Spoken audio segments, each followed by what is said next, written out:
Hello everyone and welcome to week 5 of English 90. This week you're going to begin by watching this week's lecture. Then you're going to read The Least You Should Know from pages 79 to 87. I do suggest doing the exercises that are included in the book as a way to really solidify what you're learning. Then you'll review the grammar lesson, including the video from Khan Academy on dependent and independent clauses, and you'll take the grammar quiz. This week we'll be discussing citizen, section 4. That's pages 59 through 66. Sorry, the pages are wrong on here. You're also going to be actively reading the essay by Ross Gay called Some Thoughts on Mercy. And then after you've read that, you'll participate in the citizen discussion forum where you'll answer one of the questions, and your main post is due on Saturday at 11:59 p.m.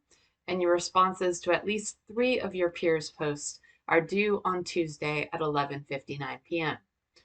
Finally, for your writing assignment this week, you will be visiting the Writing Center. You'll need to make an appointment with a writing tutor and turn in your revised writing assignment based on that appointment by Tuesday at 11:59 p.m. So the first thing we're talking about today is dependent clauses. So begin by reading The Least You Should Know, pages 79 to 87. A dependent clause is a phrase that includes a subject and a verb, but they don't make complete statements like an independent clause would. And they begin usually with one of the words that you see listed here. Those words create a dependency. And because of those words, you can't have a standalone sentence that has them. So for an example, if you add the phrase, we studied history together, right? That is a complete independent clause, meaning it can stand on its own. But if you add in after we studied history together, or even if we studied history together, it creates this dependency. You're waiting for what's going to happen afterwards, right? Even when you listen to it, you can hear that, right? So any of those words will make a dependency in the sentence, and it's no longer able to stand alone. It becomes a fragment. In our book, there are exercises on pages 81, 82, 83, 84, and 85, and 86. And I do suggest doing some of these, but I really suggest you look at page 87. There is a sentence, there's a sentence types and punctuation table that tells you how you actually need to punctuate a dependent clause. So it's different. So sentences without dependent clauses are called simple or compound based on the number of independent clauses they contain. So a simple sentence includes a single independent clause and ends with a period. Simple sentences can have multiple subjects and verbs, but only one subject and verb meet to form the main clause. So I often receive packages on Sundays. My neighbor and I work full-time and help each other with deliveries. Both of those only include one subject. I is the subject, receive is the verb. I work is the subject and verb in the second sentence. My neighbor and I work. So my neighbor and I, that's the subject. Work is the verb. Full-time and help is the other verb. Each other with deliveries. A compound sentence contains 2 or more independent clauses using one of 3 punctuation options. I often receive packages on Sundays, comma, but I am usually at work. So this has to do with fanboys that we're going to be talking about next week. But if we go on to page 88, this is the dependent clauses punctuation that I want you to pay attention to, okay? When I receive packages on Sunday, so that word when, you see that it's listed here, right?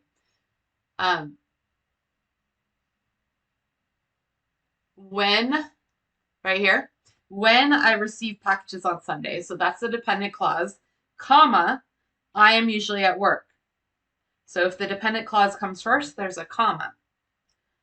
I'm usually at work when I receive packages on Sundays. That time, we did not use a comma because the dependent clause came second. My new neighbor who has weekends off, and that will be separated by commas. So my new neighbor, comma, who has weekends off, comma, accepts my packages for me. Okay? Those are 3 different ways to insert dependent clauses, the punctuation part of it. Please pay attention to page 88 so you can get all of this information. So this week for our discussion, we're going to be reading two different readings. We're going to be reading a very short section of Citizen. This is the section found on page 59. So it begins right here in section 4. Begins with, to live through the days, sometimes you moan like a deer.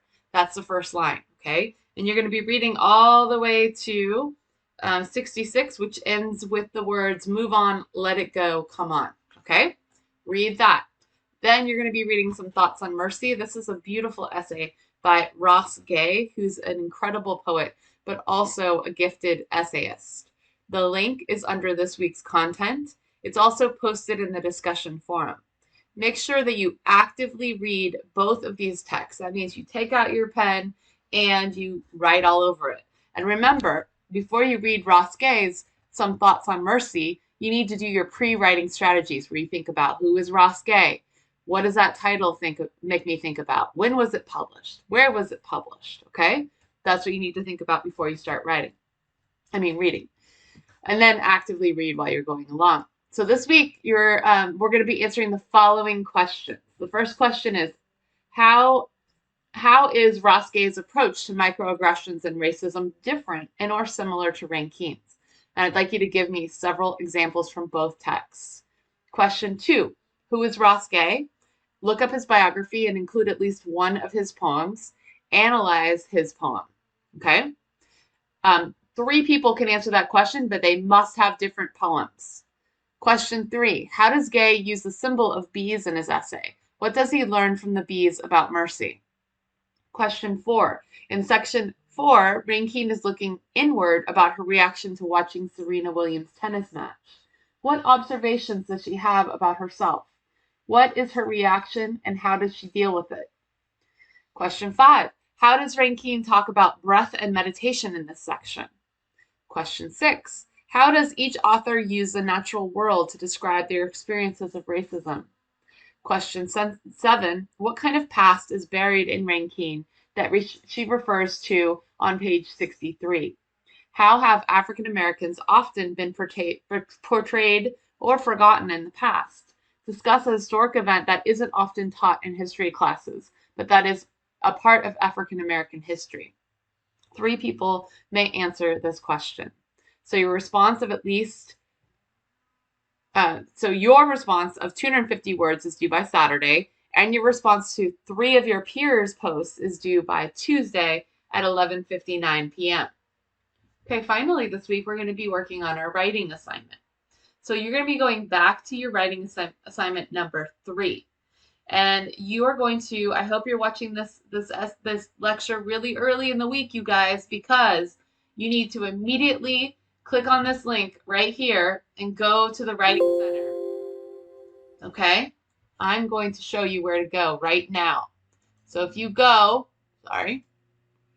to Napa Valley College Writing Center, and you click on the home page, you'll see appointments right here. When you click on this, you'll need to register for an account, and then you'll be able to log in and choose an appointment time. When you make your appointment, please make sure that you bring your writing assignment, your prompt, and whatever piece of art you were talking about, okay?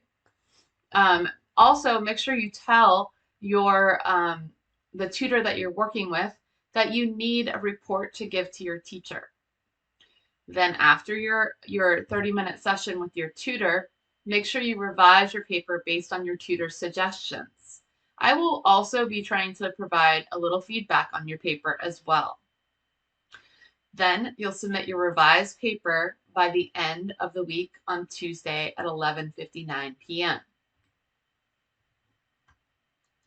All right, that's it, you guys.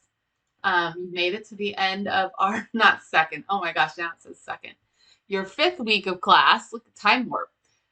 Hopefully you are aware of everything you need to complete this week. Please do not fall behind.